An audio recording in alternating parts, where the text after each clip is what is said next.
Let's G. So, nung first time mong na-try, nagustuhan mo? Na-addict na ako. Try ko. Sinubukan ko ulit. Hanggat sa yun na. Pucha, ang hirap na lumabas. Nagnanakaw na rin ako noon. Kay mama at kay papa. Para makaganon natin. Makagawa ka ng masama, hindi mo na alam. Pati pamilya mo, matatabla mo na. Makapagsinungaling ka. So, looking back, paano nabago yung buhay mo nung nalulung ka dun? Yun nga, yun nakulong ako. Tapos yun na, sabi ko na lang sa sarili ko, Lord, kayo na lang pong bahala. Doon ko na naiyak ako kasi parang ano, wala lang, sorry.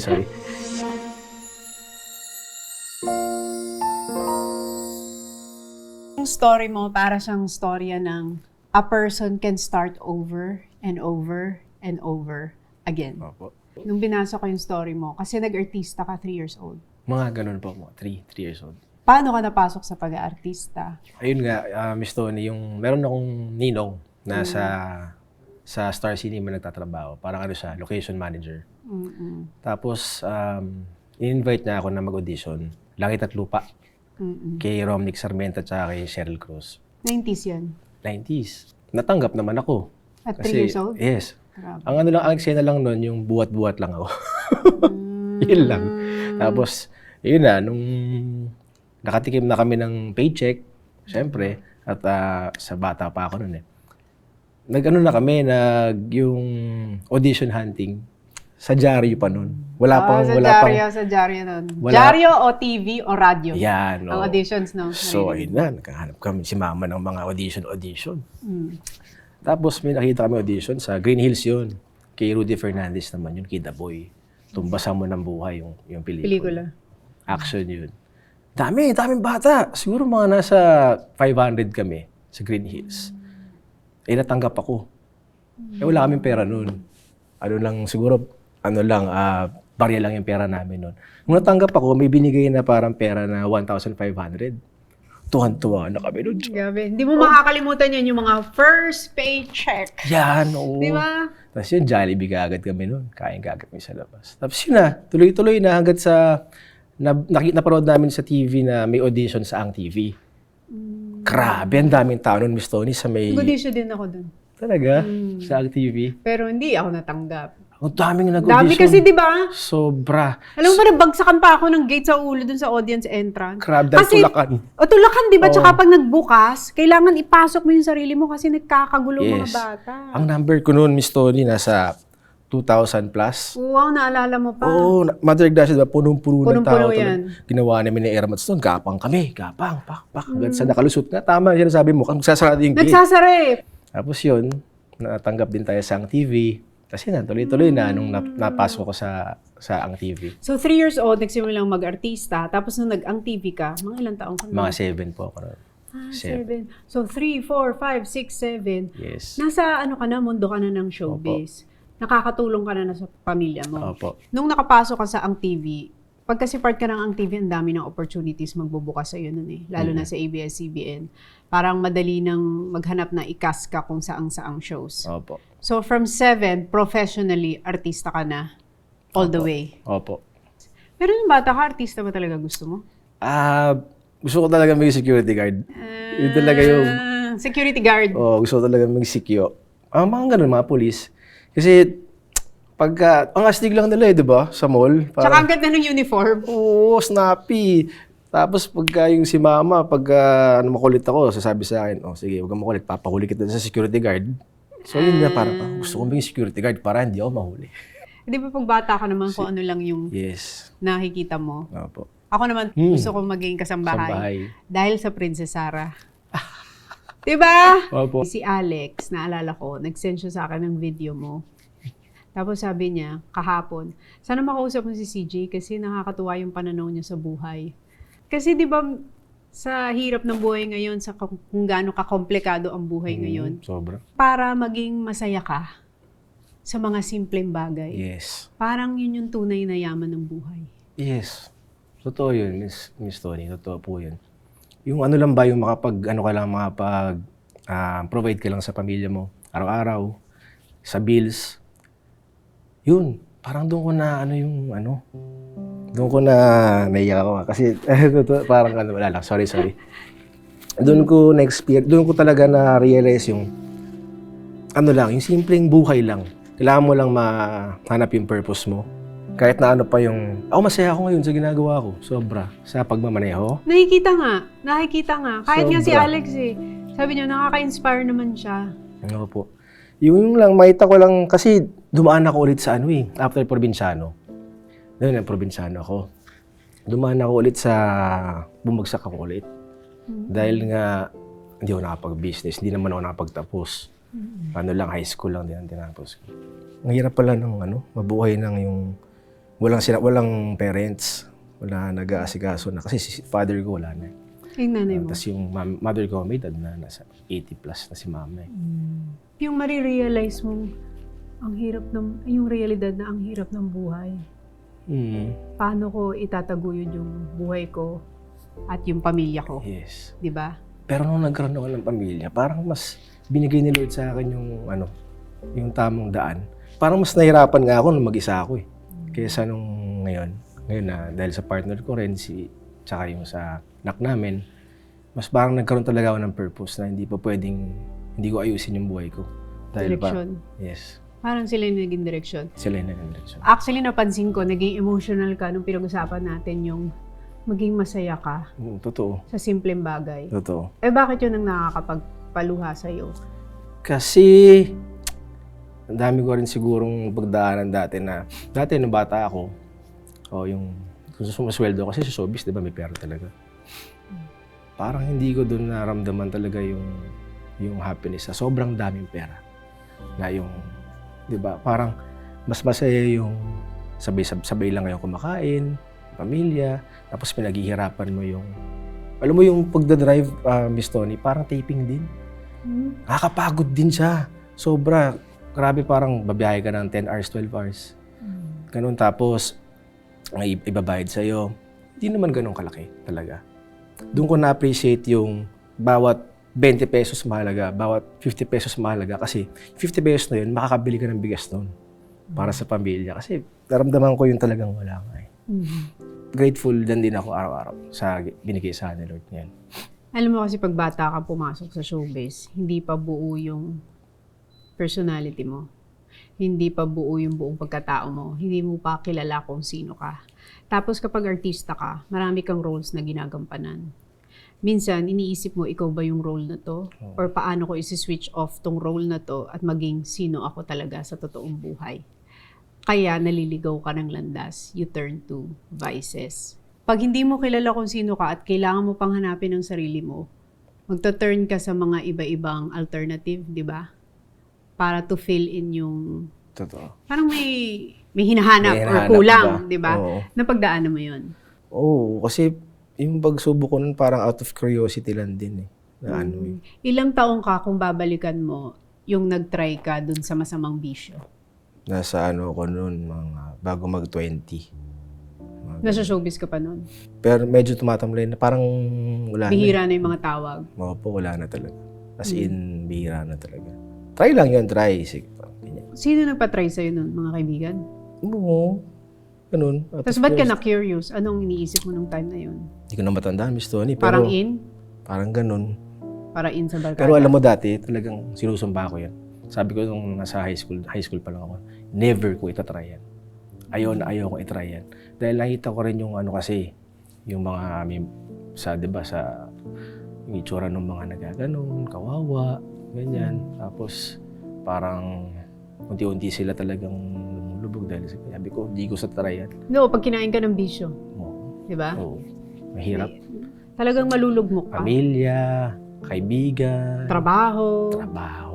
Yan, mawala. So, nung first time mong na-try, ano na ang pakiramdam? Nagustuhan mo? Addict na ako. Sa first time pa lang? Oo. Kasi parang no first time ko, hindi ko pa ganong na alam yung tama. Ano ba to? Parang wala lang din naman. So, try mo ulit. Mga Kaya ako kaibigan. naman, siyempre, na-demonyo tayo. Sinry ko, sinubukan ko ulit. Hanggat sa yun na. Ang hirap na lumabas. Hindi na. Paano mo nasabing mahirap nang lumabas pag na-try mo? Hindi ko masabi, Miss Tony, pero iiba na yung mundo mo eh. Kumbaga, syempre, yung mga dating mga nakakasama mo na hindi naman nagbibisyo, hindi mo na makakasama. Ngayon, magsusolo ka na niyan. Kasi di mo na nakakasama yung mga tropa mo na iba eh, na malinis eh. Syempre, ayaw mong malaman nila, nagaganon ka. Hanggat sa pagtagal-tagal na, mahalata na yan ng mga tao, ay, nagkaganon siya. So, ang gagawin mo yun, maghahanap ka na ng mga kaibigan na nagaganon na rin. So, pagka nakahanap ka ng mga kaibigan ng mga tao na nagaganon na rin, lalalim ka na. Maya't maya ka na magaganyan. Para maghanap ka ng masamang bisyo at ng drugs, kailangan mo ng pera. Saan Yan. kukuha ng pera? Ayun, so may mga diskarte na yan. Siyempre, nagnanakaw na rin ako nun. Kay mama at kay papa. Para makaganon lang din. Tapos minsan, nakakasama ako sa mga ibang mga tao na may pera. Siyempre, pag may pera, kaya nilang bumili. So yun, dumidikit-dikit na ako sa mga ganun dati. Gaano katagal yun, yung madilim na part na yun ng buhay mo? Tagal din. Kasi pag nandun ka, hindi mo, wala na di ba? Parang wala ka na tamang pag-iisip Totoo. ng right or wrong. Totoo. Basta kailangan makapagbisyo lang. Yun lang ang Yan. main goal. Totoo. Wala na akong Lahat pakialam. gagawin mo. Di ba? Lahat gagawin mo para. Wala na akong pakialam sa lahat. Ang importante, magawa ko yung bisyo ko. Yes. Yun na lang yung main focus. Doon na lang ang... Makagawa ka ng masama, hindi mo na alam. Pati pamilya mo, matatabla mo na. Makapagsinungaling ka. Yun, tama yun. Lahat gagawin mo talaga para makapag... So looking back, paano nabago yung buhay mo nung nalulung ka doon? Yun nga. Yun, nakulong ako. Yun na. Yun na. Wake up call ba yun? Yes, Tingin mo? sobra. Kasi... 2018 yan nung Opo. yung drug buy bus ba yun? Opo. Kasi po nung mga panahon na yun, ano na rin ako, parang gusto ko na rin magbago. Kaya lang parang feeling mo, ang lalim mo na doon sa... Parang hirap nga eh.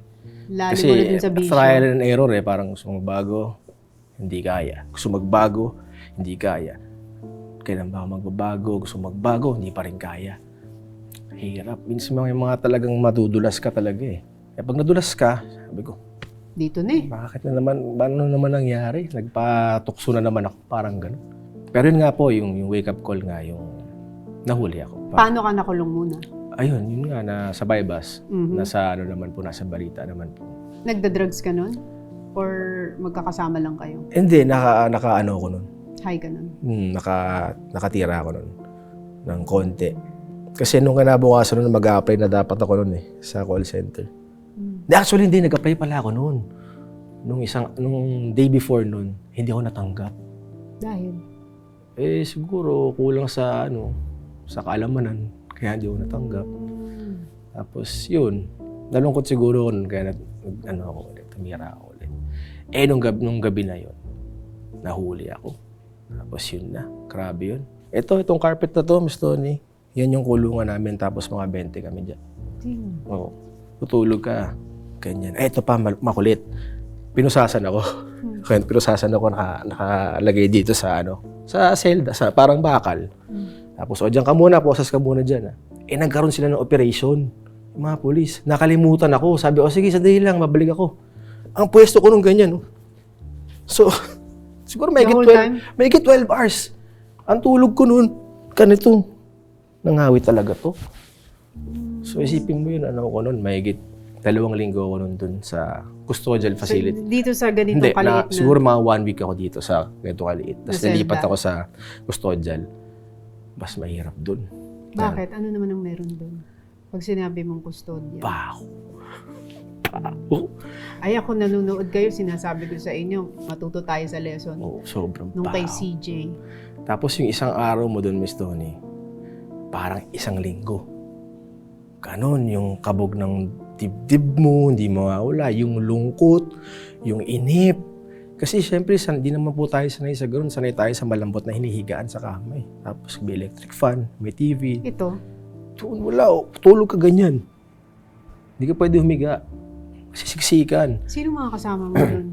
May mga nakakausap ka? Meron naman po. Anong mga sitwasyon nila? Bakit sila nakulong? Ayun nga, Drugs din? kadalasan, yun talaga. Kadalasan yun talaga. Tapos po yung pagkain, na kahit na masarap na pagkain na hindi mo makain. Dahil? Sa Baho? lungkot, hindi naman. Kahit na yung maayos na pagkain, kunyari take out sa restaurant, binigay sa'yo, hindi mo makakain. Ako hindi ko makain. Konting tikim lang, gravy, malamig na tubig. Yun lang, yosi. Yun lang. Nung nandun ka, ano nang tumatakbo sa isip mo? Gusto ko talagang lumabas. Nagbigyan nga ako ng pagkakataon nun na tumangas, tatakas talaga ako. Pero hindi, gordyadong-gordyado po talaga eh. Parang sinasabi na ng mga polis na, nag-trending ka. Kasi nabalita po yun talaga, Miss Tony. Nag-trending ka, ganyan. Ito kan. Opo, abi ko patay ito. Paano paglabas? Doon pa lang sa kulungan, hiyang-hiya na ako. Kasi siyempre, nalaman din ng mga ibang nakakakilala sa akin. Sabi ko, ano ba to? Bakit ganito? Tapos yun, na-interview din ako. Tapos yun na. Sabi ko na lang sa sarili ko, Lord, kayo na lang pong bahala. Kasi ganun naman parati.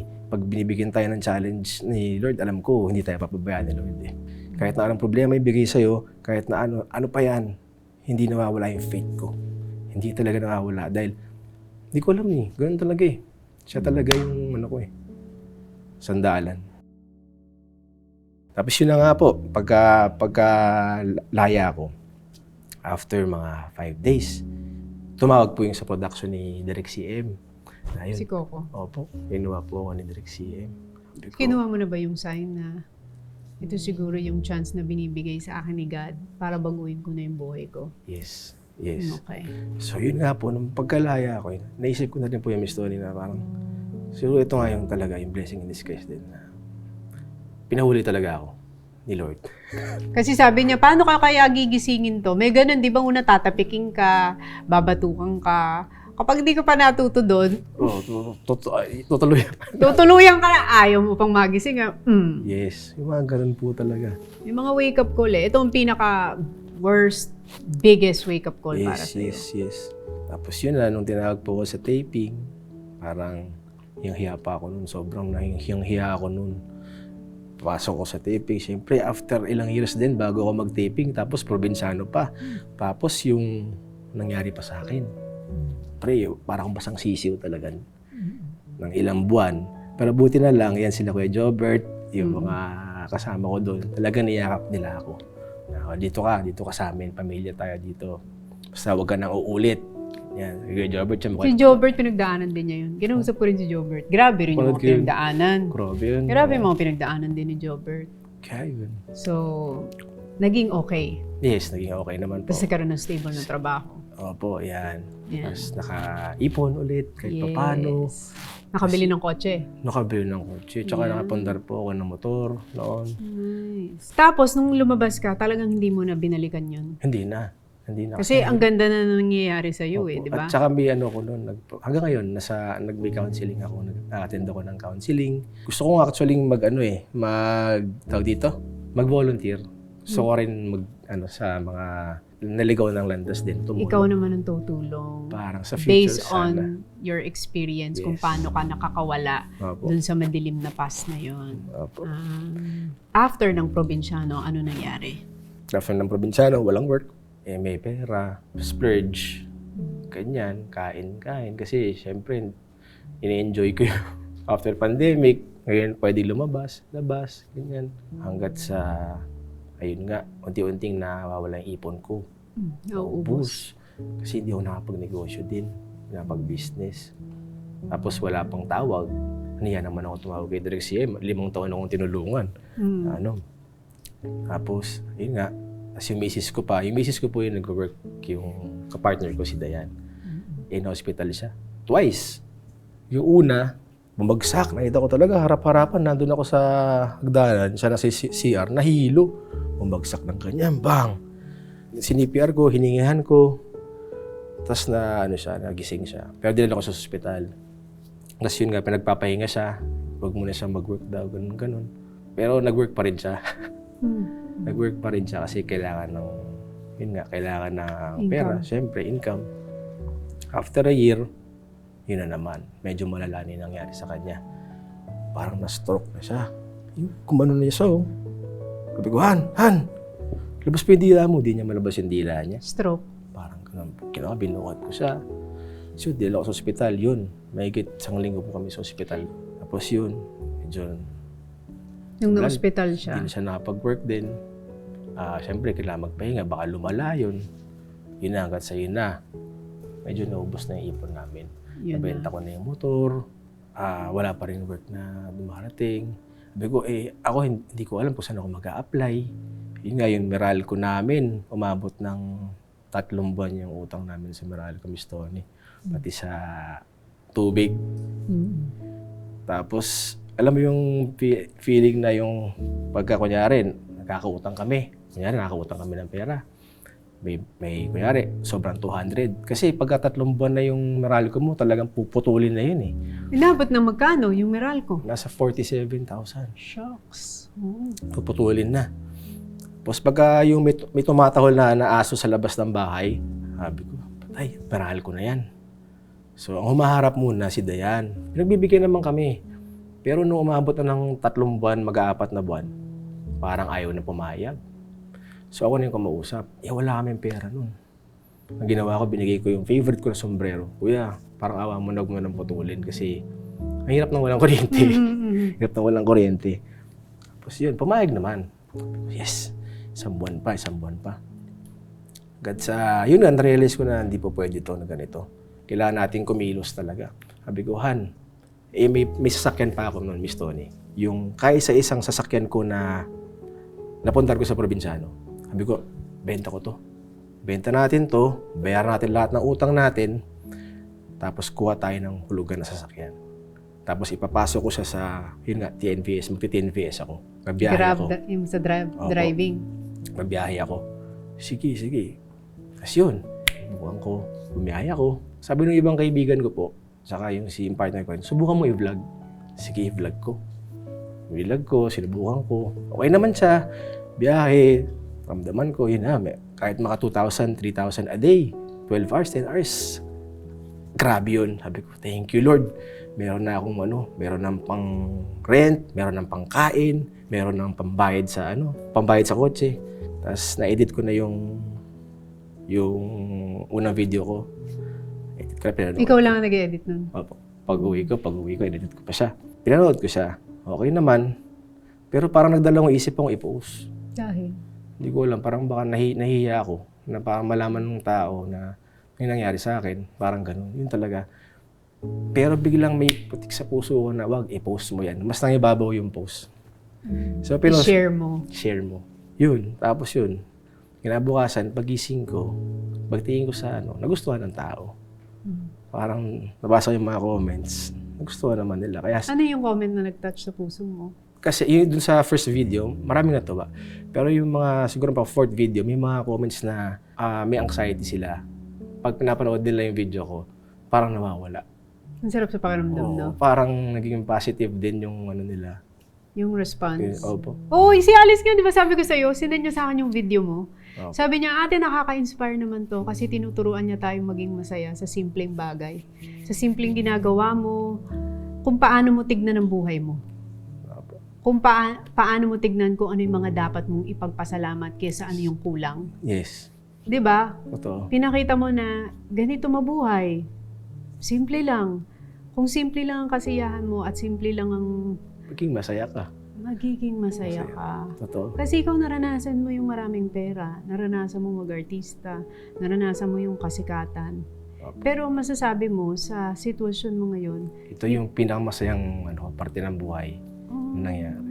Yes. bakit mo masasabing ito yung pinakamasaya? Dahil sa family, tapos binigyan ako ni Lord ng kahit stable na trabaho, na yung kahit na ito yung ginagawa ko, stable to eh. Tapos talagang sasabi ko na clean na talaga ako. Wala na talaga. Natalo na natin lahat ng addiction natin. Yun. So, ang dami mong pinagdaanan. Parang bumangon, nalugmok. Bumangon, nalugmok. Bumangon, nalugmok. Pero bumangon uli. No.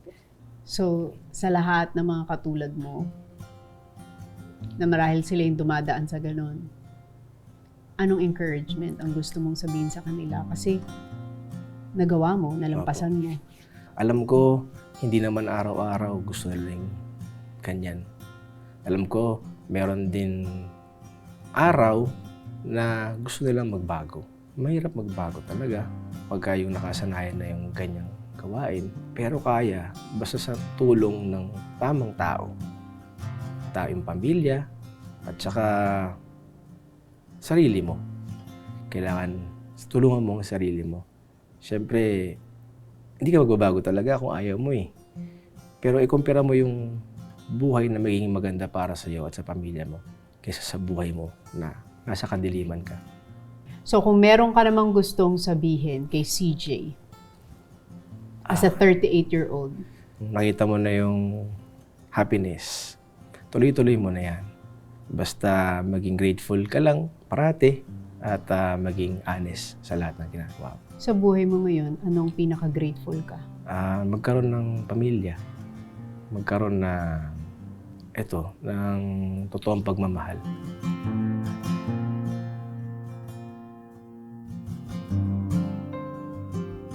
Sino si Jacob? Si Jacob, asan si Jacob?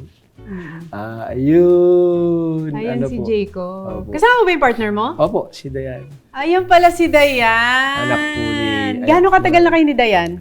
4 years. Nice. So after Provinciano, Yes, after doon mo siya nakilala. Yes. Tapos si Jacob ay... Si Jacob po, stepson ko. Opo. So yan ang mga nagbibigay sa'yo ng purpose and motivation in life. Yes. Ito makulit. Gusto ko niya, walang share ko. Nung nasa hospital kami ni Dayan, kasama si Jacob noon, nasa emergency room. So, biglang may boses na nagsasalita, Dada! Dada! Sinundan ko kung nasan. Dada! Pagtik yung boses nang gagaling sa banyo. Oh. Dada! Pagbukas ko ng banyo, opo siya. Dada, finish na. Wash na. Nag-number 2? Number 2. So, Bata pa siya noon. Opo. Hindi ko tumino kay Dayan. Nakahiga. Parang, Ano gagawin ko dito? Si Jacob. Ano gagawin ko dito? Na-stroke siya eh. Oh. Parang ganun. So, sabi, wash na. Ako yung nag-wash sa kanya. Parang, first time ko kasi mag-ano na sa ibang sa bata. Nag-ano. Sabi ko simula nun, ako na lagi dito. Anak ko na to. Maraming salamat for watching today's Tony Talks. And for more meaningful conversations like this, don't forget to like, share, and subscribe. Maraming salamat!